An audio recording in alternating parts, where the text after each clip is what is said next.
Hello friends, welcome back to Varshita kitchen. ఈరోజు మన వర్షిత కిచెన్లో ఏ రెసిపీ చేయబోతున్నామంటే కారపొడి చేయబోతున్నాం అనమాట. ఈ కారపొడి ఇడ్లీలోకి దోశలోకి కూడా చాలా టేస్టీగా ఉంటుంది. ఇంకా వైట్ రైస్లోకి అయితే కారపొడి నెయ్యి వేసుకొని తింటే చాలా టేస్టీగా ఉంటుంది. ఈ కారపొడి చాలా ఈజీగా క్విక్గా కూడా చేసుకోవచ్చు, చాలా ఫాస్ట్గా అయిపోతుంది.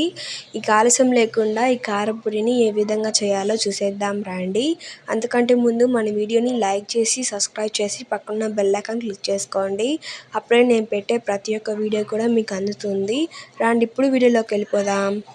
ముందుగా ఇప్పుడు స్టవ్ వెలిగించుకొని ప్యాన్ పెట్టుకోండి. ప్యాన్లో 2 టేబుల్ స్పూన్ ఆయిల్ వేసుకోండి. ఆయిల్ బాగా హీట్ ఎక్కిన తర్వాత ఇందులో 10 లేదా 15 ఎండుమిర్చిని వేసుకోండి. ఎండుమిర్చిని కూడా వేసుకున్న తర్వాత 2 టేబుల్ స్పూన్ ధనియాలు, 1 టేబుల్ స్పూన్ జీలకర్రను వేసుకొని బాగా ఫ్రై చేసుకోవాలి. ఇక్కడ నేను వీడియోలో చూపించిన విధంగా మిక్స్ చేసుకుంటూ మీడియం ఫ్లేమ్లో పెట్టుకొని బాగా ఫ్రై చేసుకోండి. ఈ విధంగా ఎండుమిరపకాయలు అనేది పూర్తిగా ఫ్రై అయిన తర్వాత స్టవ్ ఆఫ్ చేసేసుకొని ఎండుమిరపకాయలని పూర్తిగా చల్లారేంత వరకు తీసి పక్కన పెట్టేసుకున్నాము. ఈ విధంగా ఎండుమిరపకాయలు అనేది పూర్తిగా చల్లారిన తర్వాత ఒక మిక్సీ జార్లోకి వేసేసుకోండి. ఇప్పుడు ఇందులో 5 లేదా 6 వెల్లుల్లిపాయలని వేసుకొని కొంచెం కచ్చాపచ్చగా గ్రైండ్ చేసి అయితే తీసుకోండి.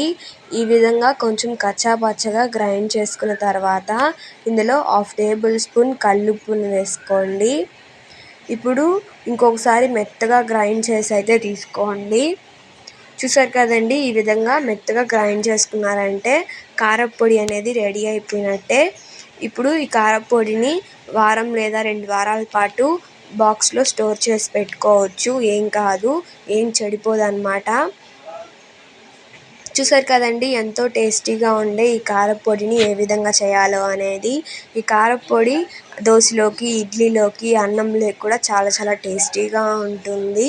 ఈ వీడియో మీకు కూడా నచ్చిందంటే ఒకసారి మీరు కూడా ట్రై చేసి ఎలా ఉందని చెప్పి నా కమెంట్ బాక్స్లో కమెంట్ చేయండి. ఇలాంటి ఇంకొన్ని మరిన్ని వీడియోస్ కోసం మన వర్షిత కుకింగ్ ఛానల్ని లైక్ చేసి సబ్స్క్రైబ్ చేసి పక్కన బెల్ ఐకాన్ క్లిక్ చేసుకోండి.